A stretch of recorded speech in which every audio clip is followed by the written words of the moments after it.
what are the most common mistakes brand make towards mid to lower funnel stages? The funnel was a really good model for us for many years. That is something that I think was a really strong model for us to be thinking through, but I don't think it really fits the approach to marketing that works right now. How do you keep the balance between acquisition and retention?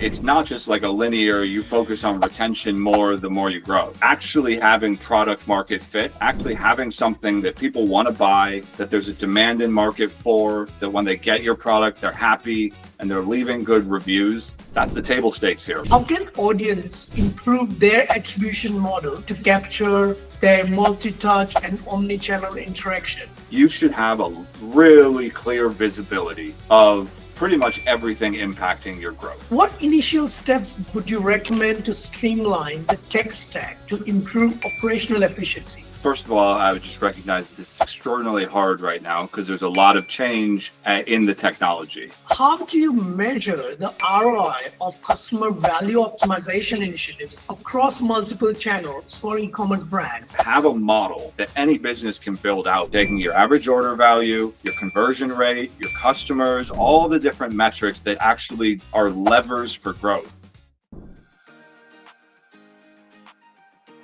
Hello, everyone. Good morning. Today, we have a pleasure speaking with Ben Fitzpatrick, the Chief Strategy Officer at WebProfit. WebProfit is a leading go-to agency for DTC and e-commerce marketing based out of Australia, but now serving not just Australian brands, but some amazing global brands. Ben has been instrumental in driving growth for brands like Logitech, LG, Shark, bringing over a decade of experience in e-commerce and DTC space. His work has led award-winning campaigns, right, including bringing success to some amazing global brands. And his approach about turning data-driven strategy into real impactful results, which is kind of a DNA at WebProfit. So we are very excited to hear your strategy around scaling high-growth brands and balancing customer acquisition and long-term value as well, while optimizing complex multi-channel campaigns. So without further ado, let's start with questions, Ben. Welcome on board, first of all. Awesome. I'm really excited to be here. Thanks so much. Yeah, okay, let's get started. So thinking about strategic foundation and ROI, as a Chief Strategy Officer at WebProfit, right, you have worked closely with clients, aligning that strategic direction with data-driven decisions. Help us share a step-by-step approach for businesses looking to unify their data for smarter and faster decision-making. I mean, I think, any of these types of questions always depend on where the business is in their phase of growth, right? Like the way that you can unify data when you're early phase growth is very different from when you're scaling and spending $100,000 a month on Meta and, looking for the insights that are going to, feed that next level of scale. So I think it's important to kind of call that out from the start, that there's some principles that can work across the board, but you're never going to get one size fits all solutions for most of the questions really that we'll probably talk through today. One thing that I think is just the biggest change that I've seen probably on the data and analytics side in digital and performance marketing in my career has been the movement away from an analytics platform to an attribution platform. And I think this is one of the areas where, the transition to GA4 just accelerated it massively because everybody hates GA4. It's just been a nightmare for all of us to navigate. And it's also just in the process made a lot of people question the data that we've relied on within that platform. So in the mix within that, there've been a lot of new attribution platforms that have come into play that now we rely on for our single source of truth. And I think that is like one of the first areas that I would start with, is just having a place that you can turn to as your single source of truth for attribution across all your marketing. So we often work with Triple Whale, the business, but there's a whole bunch of them that are, that are pretty strong. And, so that's one thing where you can be looking at Meta, Klaviyo, HubSpot, that's more on the e-commerce side, but you can also be looking on the customer acquisition side for a place to unify and, and say, this is how each of my marketing channels is performing against each other. If you're looking in platform in Meta, and you're looking in platform in Google Ads, and you're looking in platform in Klaviyo or HubSpot or wherever, they're all going to tell you the best version of the data that they have, right? And so that's the one thing. So if you have this, then you can be in a position to make good decisions about marketing. And I think it's one of the areas for marketing leaders that I think can be missed in terms of how important it is to be able to make day-to-day good decisions within marketing, because that's the easiest way to be efficient, is to make the best decision first, right? And so if you have data in front of you that is, powerful, that actually gives you clarity on, the performance between what you're doing or down to a granular level, whatever the case may be, then you can make those better decisions, within whatever strategy you're working in. So I think that is, it's not always where, everyone starts. It's just I need a single source of truth data platform or place. If you're still scaling, at startup, you could do this in a spreadsheet, right? And you can look at marketing efficiency ratio, and you can just look at your data and live in it and understand, the dynamics of it. As you start to grow, you want to get onto a platform that, that does this and leverages AI and can give you insights and all of those pieces. So I guess I would say there's a lot more into that question, but that is where I would definitely start. And then you're setting yourself up for success. No, great. And like you mentioned, conceptually following that lens of having that single source of truth and all your attribution being tracked at one place.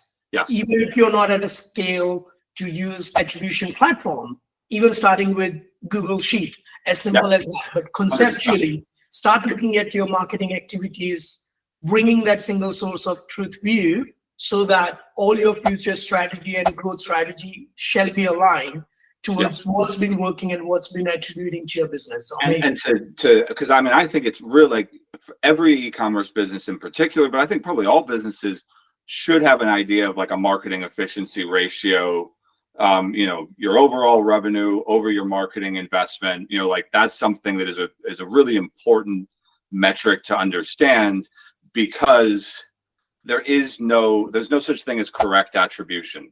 That isn't there's never going to be a case that we actually understand how much any of our marketing channels specifically have driven, because that's not how this works.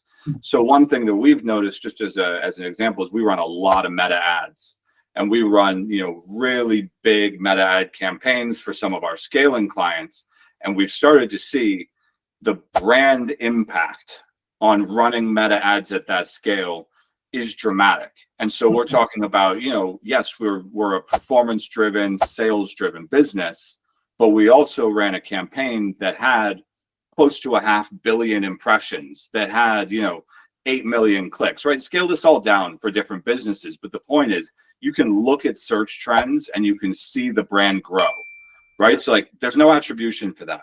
The only way you can be looking at that is if you look at the overall business growth against the marketing investment and understand that dynamic. Of course, you need to be optimizing within it, and that's where having that attribution helps you to make good decisions. But trying to understand attribution as one thing that tells you a clear answer is going to lead to the wrong decisions in and of itself. So true. Well, thanks, Ben. I think I've also noticed on a strategy-led podcast, right? You have explored customer value optimization with leaders like Valentin Radu. I would love to know how do you measure the ROI of customer value optimization initiatives? It's still relatively very new to me personally as well. So would love to know, across multiple channels for e-commerce brand, how do you actually measure the ROI?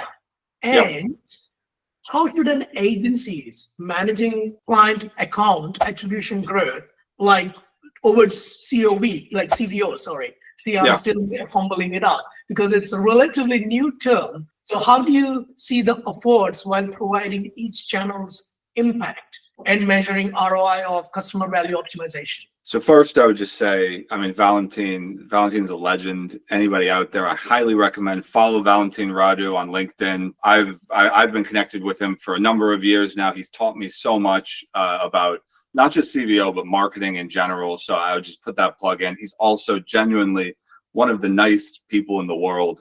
So you won't go wrong by connecting with Valentin. He's also a pioneer of this, of this area of marketing customer value optimization, which is something that Web Profits has strategically invested in now in building our capability around for, I guess, 3-4 years. And so the idea behind customer values optimization fundamentally is that for, a business, once you've reached a certain level of scale, the opportunity for growth lies as much or more within your customer base as it does within new customer acquisition. And taking the strategic and data-driven and algorithm and, performance marketing mindset towards growing through your customers will drive significant revenue, upside. Like, that's the kind of fundamental insight that I think took Valentin down to build out a lot of the, not him exclusively, but to build out, a lot of these processes. Now, he has built out a very formal CVO process, which is something, they have, his business is OmniConvert. They have a tool called Reveal. You can install free on Shopify and get a whole bunch of insights about your customers. Any e-commerce business can do that. And it'll give you what's called RFM segmentation. And that's the kind of fundamental principle of CVO. And RFM is recency, frequency, and monetary value. So how recently did someone buy? How often have they purchased from you? And how much have they spent? And you score based on those three principles. The most recent purchasers that have purchased the most frequency, the most frequent that have purchased the most are your whales. Those are your absolute, best customers. And you want to know as much as you can about them in order to, find more of them, grow more through them, stuff like that. At its core, that's what CVO is about. And also to say, let's find out who are the tire kickers, people that buy our least expensive product that we have the worst margin on, that never buy again, and let's not waste too much of our marketing spend on them, and everything in between. That's kind of what CVO is about. Now, our journey on CVO has definitely taught me that the principle of it and the implementation of it are two very different things. Because when you think about CVO conceptually, you can start to think about these different audiences, and it gets really interesting. You got these audiences of your best customers and people that could be your best customers and everything in between. And you can think of how you would implement different email sequences and promotions and all this stuff to these, integrate that with your ads and all of that. And then you get to actually trying to do it. And you sell a product. Say we work with Ninja Kitchen a lot. So they sell homeware. So we sold someone an air fryer. We could put them into one of these CVO sequences, or we could go try to sell them a blender, a grill, another air fryer, a bigger air fryer. Or we could actually just look at the products and run really good category and product-based marketing. So the second, which CVO leads us into an idea of segmentation that will immediately come up against all the other ways you want to segment your marketing. This is where the implementation of it gets really complicated, but also where you can take the kind of nuggets within it and then start to apply it in. So you can say, I'm not going to implement the whole CVO framework, but I'm going to do specific stuff based on the biggest opportunities that it shows me. So I know I have a set of customers that have bought twice. And if I get someone to buy 3 times, they're going to be loyal to me for a long time. Let me give them a really strong offer. Yes. To just get them to make that third purchase. That would be like a CVO insight that could drive real actionable revenue growth. And so I think that's been the interesting part of our journey on it. I think we started with the idea that we were going to build out a CVO service that comes in and just executes on customer value optimization within businesses. And what it's really come in to become is we come in and we deliver customer lifecycle marketing, email marketing, and then a lot of times we're consulting and working to find those opportunities so that we can go in and go all in on those, those pieces that we explore. So it's also just if I could say, it's like a marketer's dream. It's so much fun. It's all about finding a way to deliver more and better value to your customers so that they purchase more of your products. So it's just like win-win marketing. The customer gets more value. They're happier. We're selling to the right customers more often. We're succeeding. They're getting more value. It's just it is actually kind of what I think we're all trying to do here. So yeah, it's good. No, amazing, amazing. So it's like you go further down beyond life cycle marketing. So life cycle marketing is all about nurturing and looking at the entire life cycle. Yes. This is not just looking at from a vanilla lens. It's also looking at from specific behavioral aspects and customer value perspective, and then defining that entire life cycle based on who's more potential to your brand, who's more engaged and inclined to your brands, and who's more loyal to your brand, and driving that behavior and segments based on that, which is very I smile here because we built CVO within our customer lifecycle team, and like honestly, we only came to the insight that you've just had about a month and a half ago that actually it shouldn't be in customer lifecycle. It's actually a strategy service that should be informing customer lifecycle alongside other areas of. And so anyway, I'm glad you picked up on that. It took me a long time to get to that understanding of it, and it's but it's really important in terms of how you get the value out of it, for sure. Amazing. Okay, what initial steps, Ben, would you recommend to streamline the tech stack to improve operational efficiency? I have been speaking with a lot of agency folks and a lot of marketers around the globe. Yeah. And from last at least a year and a half or two, I'm hearing more than ever before, like introducing new tech stacks, like bringing new tools to enhance their overall operational marketing and revenue operations ecosystem. So would love to know what are your recommendations and suggestions on streamlining that, because it has also been relatively chaotic market now and very difficult to choose which tech stacks to pick for what. First of all, I would just recognize this is extraordinarily hard right now because there's a lot of change in the technology. And so we're all kind of working with stuff that we're not yet experts in to some degree. So we need to, we need to just understand that. I hate the advice I'm going to give right now. Like, I hate it, but it's advice that I think has paid off. It was from our co-founder, Alex Clantis. He gave it to me directly, and he said, when you can work with $1 billion company, you're not going to go wrong working with Klaviyo or working with Shopify or working with HubSpot or we're seeing it right now. The smaller companies are coming out with these incredible tools, and then the bigger companies just integrate it right into the platform 6 months later. And I mean, like, it sucks. I hate it. I don't like giving this advice, but if I'm making decisions around where we're going to invest, that's often a principle that we're going to follow, and then we'll make exceptions. And there are, like, the exceptions are the exciting part, because these are the places where you're saying, we're going to make a strategic decision to go take a chance on a platform that may give us a real opportunity. Like, for example, there's a loyalty platform that we're piloting right now called Rise AI. So there's just they have it's like a token-based loyalty program. It's really interesting. It's very different from other programs that we've worked with. I'm not going to pretend to be an expert in it, but also, like, part of being good at what we do is also being able to systematically test out new tools in order to validate whether they are worthwhile kind of building in to our tech stack. So I know I gave that advice about the work with the $1 billion company. You won't always be able to do that, right? There always will be other, tools that you're going to need. Like, if I look at our, my day to day, I work with a tool called Supermetrics every single day of my, every single day of my career for the last 8 years. I've used Supermetrics, right? Like, I love this tool more than anything else in marketing, and I would always build that into my tech stack. So that's like there's always going to be those types of businesses or of tools that you need. But if you're going to be investing heavily, if this is going to be at the center of what you do, taking a chance on that new CRM that just launched, 3 months ago and has some big, bold claims, like that's a real, there's a lot of risk involved in that. So I guess that's the advice I would give. I just don't like it. No, but it's a bitter truth, and I think you mostly get positive outcome if you follow that. So I hear you all. Yeah.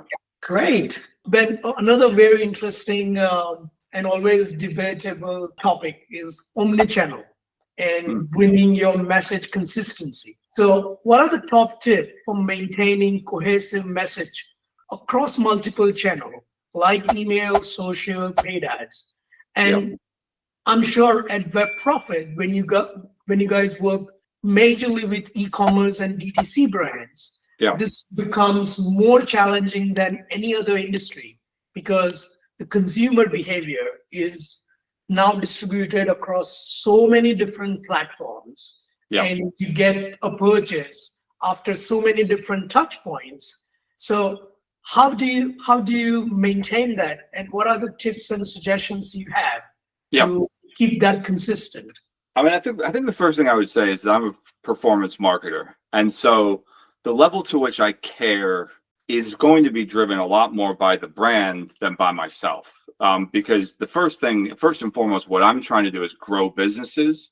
And I definitely want consistency between our marketing, but I also want to move fast and break things. And I know, 90% there and faster is going to perform better than perfect and a month later. So, I believe in this because I also know how important brand is, but things are changing in this area a lot. Like, look at the type of creative that performs, right now. It's very hard to take that type of creative and necessarily even recreate it on other platforms in a way that would be consistent, right? So this is where I'm like, the consistency in some areas, the messaging piece, like the opportunity there for me is much more about passing learnings between channels to iterate and get better.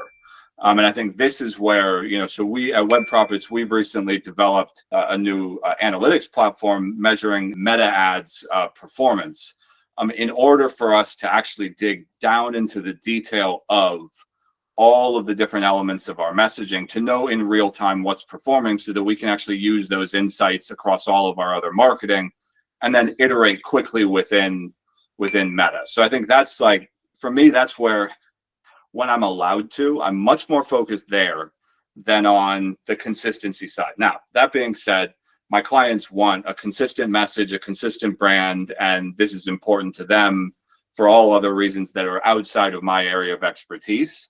And one thing that I've found that actually is just really simple and effective is to do an overall, like, especially if we're talking about like one promotion or a product launch or a campaign, or this is how we're going to run our product ads through the year, or our carousel, or whatever the case may be, is to get buy-in to an overarching design direction. So just say, here, this is our Black Friday sale. Here's the overall design direction that's going to inform everything that we do across email, across our ads, across, ideally, our point of sale in store, if you're a retail brand, all of those different pieces, and have all the conversations about that first, right? The worst thing you can do is get into the point where you're developing all the assets and then be getting the feedback about, I don't really like the way that the background of this one, is against the text or whatever, all these types of things. Have those conversations first, get everyone on the same page so that you can then just deliver within that framework. And it's not always possible, but when it is, I think that's probably the simplest way that we've been able to do it. And then I guess, if you're working across multiple agencies, one agency needs to be accountable. Unless you have like the capability in-house to project manage effectively on the brand side yourself, like one agency needs to be accountable for delivery of kind of, the whole framework. Otherwise you'll just be all over the place. And that's, we've all been there. Okay. No, thanks. Great advice and great insight. Okay, the next one, I would love to know things around balancing customer acquisition and retention, right? You often talk on LinkedIn about importance of getting the basics right, like balancing the customer acquisition with delivering the real value to your existing customer as well. So in your experience scaling brands at Web Profit, how do you keep the balance between acquisition and retention? And what's your approach ensuring lifecycle marketing stays strong, even when your focus is on fast growth? Because in my few recent interaction with current global economic situation, right? A tighter budget, businesses been conservative on their spend in marketing.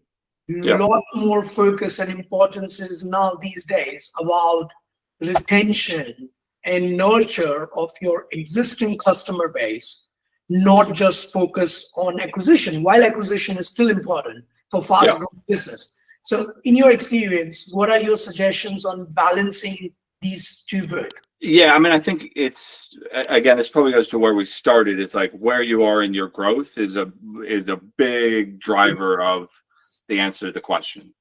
I would say though, it may not be as, it's not just like a linear, you focus on retention more the more you grow.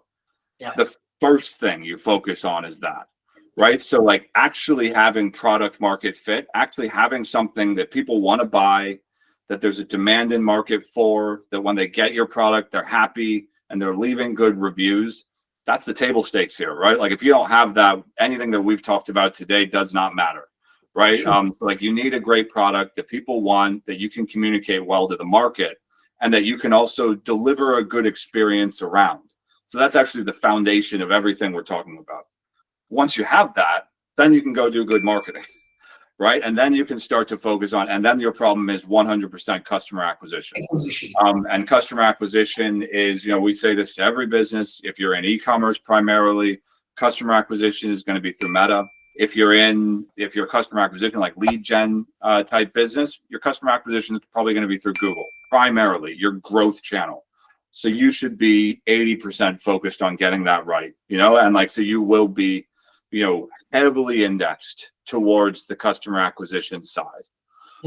There's a tipping point, and I don't think it's just a revenue number for every business, because like what that tipping point in terms of when you start to look at retention in a different way, you know, it's going to look different for a mattress company that has an 8-year life cycle, you know, versus a supplement company that has, you know, a month a life cycle, right? So like, but there's a point where customer acquisition is bringing you to a point where you have enough customers that actually an increase in, so you can, but this is great. Like you can look at this number, you can look at the data, you can model it. This is also going back to what we were talking about with CVO, like Valentin Radu and OmniConvert have a model that like, and a spreadsheet that any business can build out basically. And what this is basically taking your average order value, your conversion rate, your customers, all the different metrics that actually are levers for growth, and using those to say, if we increase your average order value by 10%, how much more revenue do you get? And if the answer to that is $1,000 more revenue, then that's probably not going to be something that you're ready to go all in on, because it's not going to have the big impact. But when a 10% increase in your average order value is all of a sudden driving $50,000, $60,000, $70,000, $80,000 a month more revenue through your business, then you can see, oh, okay, well, let's look, what can we do there? And then you can get your retention rate a little bit lower, or, you know, a little bit higher. And then all of a sudden that has incremental, you know, real growth, right? And so like, it's about being able to model those numbers, because if you understand those dynamics, then it'll become very clear when retention becomes a place that has a lot of upside. And it's all going to be about, you know, if you're on the acquisition side, what are the metrics that you can impact to drive growth? My cost per click, my conversion rate, you know, I mean, basically it's your cost per click and your conversion rate fundamentally. When you're on the retention side, it's average order value, it's return rate, it's retention rate, and I mean, and to some degree conversion rate as well. And overall LTV, like the lifetime. Yeah, exactly. And overall, all the metrics that go into lifetime value. Exactly. Yeah. And so like when you model this, and every e-commerce business can model this, like the numbers are all just top line numbers that you have, it just becomes very clear. Like retention now is something that like investing here will have a big upside for us. And you're never going to stop investing in acquisition, right? Like that's an engine. And if you're not feeding that engine, then, you know, you'll slowly decline. That I think that's just kind of the reality of e-commerce, at least, and probably digital. You know, businesses that are rely on digital for growth. Like if you grow through community, or you grow through other ways that you're building more of a moat around your business, like you may have ways that you could look to move away from having an acquisition, like a consistent acquisition engine. But for most businesses, it's really not realistic. So it'll always be about, as we grow, coming more onto the retention side, maybe not pulling back as much on acquisition realistically as one might hope. Yeah. Oh, interesting. Great. Moving on, I know that WebProfit has been always very focused towards funnel optimization and the journey of a customer. So what's in your observation, what are the most common mistakes brand make towards mid to lower funnel stages, where the actual conversion or the probability of conversion is very, very crucial? I think the mistake is actually that the funnel is dead. The funnel was a really good model for us for many, many years. I mean, over my 11 years of WebProfits, I'm sure I've had hundreds of presentations that I've delivered with a funnel model and what we're going to be doing at each stage of that funnel. And some of those strategies have delivered dramatic results. So like that is something that I think was a really strong model for us to be thinking through. But I don't think it really fits the approach to marketing that works right now. I mean, first and foremost, the best targeting on Meta right now for any ad you're running is broad targeting, right? I think most marketers probably know that at this point. And so everything that we were talking about 2-3 years ago in terms of targeting just isn't the case anymore. Broad targeting is what works best, and creative is how you target. You target through actually the messaging and the creative that you develop. And what that means is you just want to be like developing the best possible creative that talks to your customers directly about your product or service in a way that communicates the value of your business and your USPs and what you do. I mean, like it is that fundamental, but you have to do that exceptionally at the best, some of the best possible, like the best creative is the only thing that matters. And I think it's just like trying to think of, is this awareness creative? Is this conversion creative? Is the wrong way of thinking about it. Like we're going to have 3 seconds. We're going to have, a half a second to get people to convince people to even watch our ad. We're going to have 3 seconds to even convince them to finish, to even like give it a chance. And then we've got a very small amount of time to get them to, move into the, consideration to take whatever action we want. Right. And so like that just needs to be awesome. Like, and like there's frameworks for it. There's different, hooks and types of promotions and all these different things that we use. But even within all of that, and I think this is something that gets lost so easily, within all the frameworks and the structure, individually, every single piece of creative that we're talking about just needs to be awesome and like speak to your products really well and speak to the customers really well, because that's all that matters. It's actually all that matters. And so I really have stopped thinking about, and I guess the other thing that I've seen is, we've done so much of what you might call lower funnel advertising that has driven dramatic brand growth that I also think we should be thinking inverted back up, that what we would have called that funnel as well, that what we do at the bottom of the funnel actually has a lot of is impacting the goals that we would have set at the top. And so, I mean, that's exciting because we can kind of free ourselves from, that side and just get down to understanding our customers and finding ways to really, communicate well with them based on what we know. And then you can and the last thing I would say here is then you can almost think of the funnel as the customers, right? So you may have a certain customer segment that is very high intent because they have, one of your USPs really speaks to them. And so the type of ads that you can develop for that group would be very different than the type of ads for another customer set that actually maybe is just category aware, but doesn't have as strong, right? So like, it isn't to say that you aren't thinking about, how do I move them through a customer journey, right? But that's all much more based on your understanding of the customers than it is this, this formula. So yeah, it's, anyway, that's been a journey as well, right? Like we're all kind of figuring this out, but I think it's more about different stages of the journey. Intents are different. Yeah. Slightly there is a variations with the persona in that problem statement or the need they hold. So yes. I hear you out. Like it's very important to kind of not just look at that entire funnel as one funnel flow. It's about segmenting that as well based on Yeah, what I think that's right. Like, I think that's a way you could look at it that would, I mean, like every audience segment to some degree does have a funnel or a journey that they are on.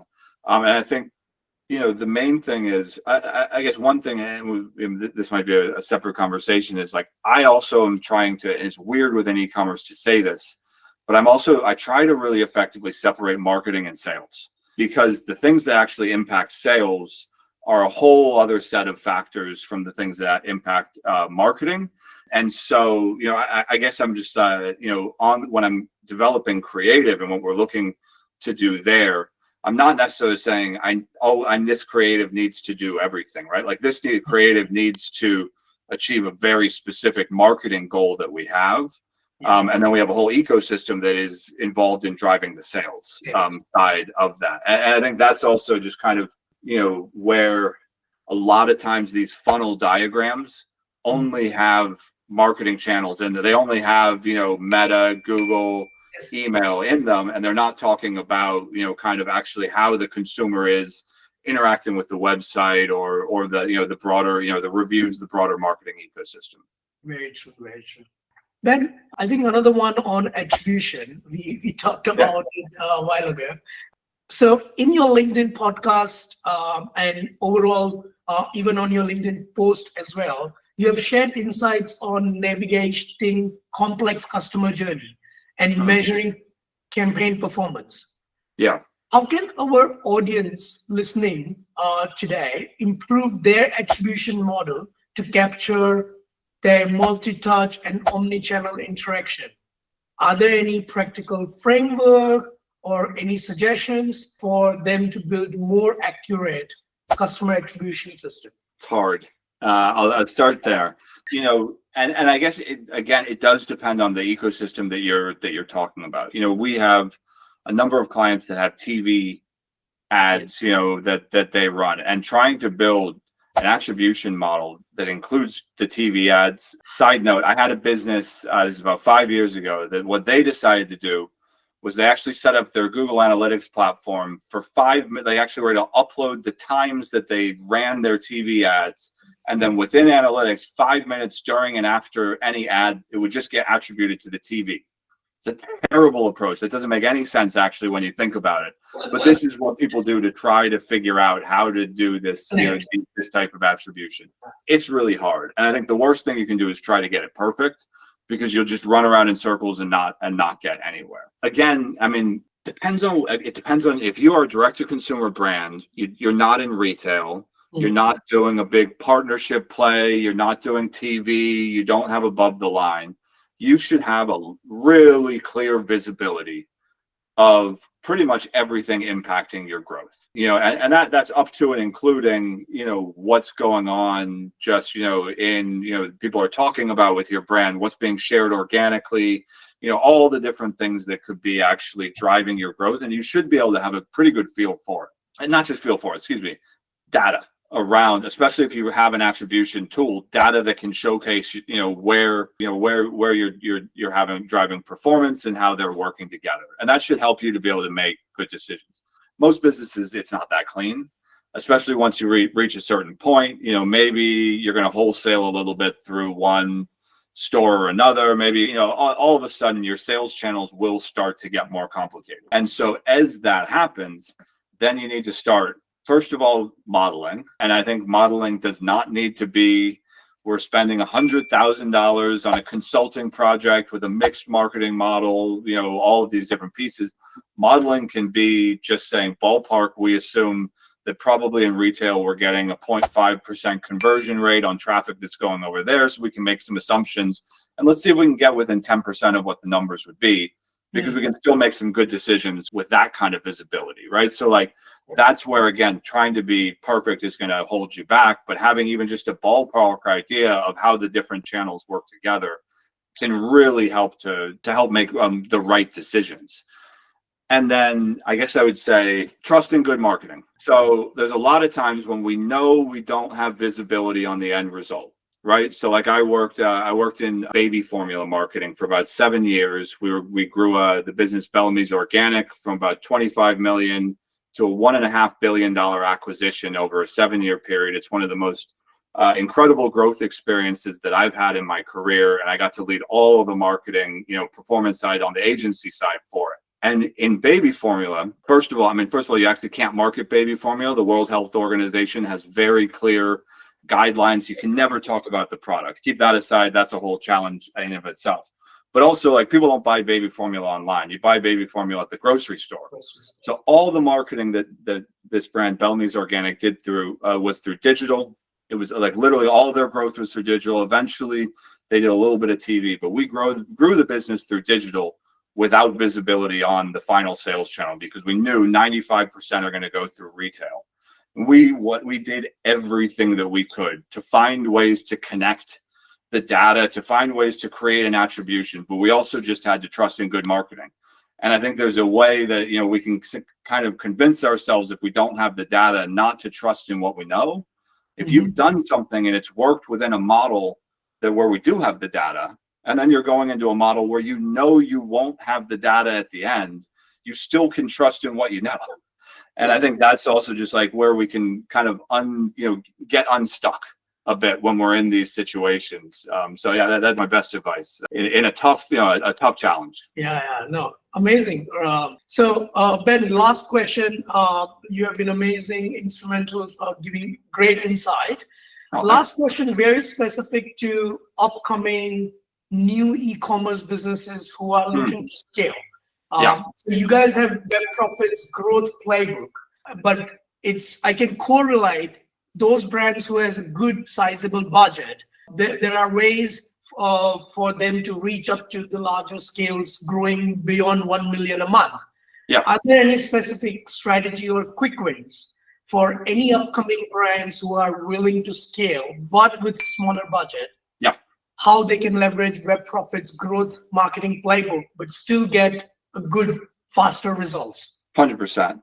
So I think first and foremost, what we talked about, like the product market fit, like if you're not sure if you have a product that people are, want to buy, if you don't have something that actually works yet, that's all that matters, right? So like, I wouldn't say that you're ready to even be talking about marketing. Okay. So like, make sure you're at that phase. And then we're talking about, scaling and growing. Once you have that, this is the way that I look at it. And it is marketing and sales. First of all, there's the elements of sales in e-commerce that you just need to have right. There's an approach to PDP, your product detail pages on your website, that needs to be right. It needs to have reviews. It needs to have all these different elements. Get that right. You need to have certain email sequences set up. That could be your abandoned cart sequence, your post-purchase flow. You need to have a welcome offer. There's all these fundamentals of e-commerce sales that you do not want to be thinking about while you're trying to grow. Get those fundamentals set up so that you can have all your focus on finding new customers and feeding them into something that is at least, 80% optimized for performance, right? So like, do that all right. Get the fundamentals right. And that does include having a way of measuring what we started with, measuring and reporting on your performance, so that as you're investing, you have very clear idea of what, of the impact that you're having. And once you have that, spend all your time getting meta right. Meta ads was how you will scale your business in e-commerce. Unless you have a really good idea that is unique to your business, right? And that does exist. There are businesses that say, there's a whole community out there that I could go find a way to get in with my products, and there's a whole, I can scale up differently, right? Like, and I love those opportunities. And like, if you're one of those businesses, that, right? So don't, this doesn't preclude that. But for most e-commerce businesses, all of your potential customers on Meta, that's Facebook and Instagram, they're all there. And it is the absolute best platform for generating demand for a product across all of marketing. Beyond TV, beyond anything, Meta ads is where you can generate demand for a product. Go out and find customers and get them interested in buying your product. And getting that right is the whole game. Because if you can get that right and you can build something that you can actually just put more marketing investment into, and it's bringing more customers in, then you're growing. Then all of a sudden you're unlocking, that's the whole next phase. And then you're unlocking, all the conversations about retention and all those other pieces. but like that could be, some business that you could spend 2 years there because it's really hard, right? Like it's very competitive. There's a lot of businesses out there offering very similar things. So, this could be something you get right relatively quickly. It could be something that takes quite a long time. But if you haven't gotten meta right, like that's kind of all that matters. There isn't something else that you can go to. Somebody may come and say, hey, let's go try TikTok. Well, if you haven't been able to get meta right, then what makes you think you're going to get a platform that's even harder to scale? Yeah. Right. Unless you have a product that's specifically focused on an audience that's there. Right. So that's it. I mean, for me, it's like, keep things simple, focus as much as possible, get the fundamentals right. And then you need to just be focused on how you can get meta ads to perform. Because if you get that right, then you have a machine, then you have this marketing acquisition machine that you can really work with to unlock a ton of other opportunities. Great, Ben. Really, really appreciate your time today. A great insight. Great. Awesome. Yeah. I'm sure it's going to be instrumental to a lot of e-commerce DTC brand who are willing to scale and grow in this tough competitive landscape. And I know digital is still a mystery. Attribution and many other aspects are still unclear to a lot of businesses who are willing to scale through that journey. So great insights. Really appreciate your time. Thanks a lot. Have a good one and stay in touch. Yeah, you too. Thanks so much. This has been awesome. And I'm looking forward to doing it again. Yep, perfect. Thanks and bye for now.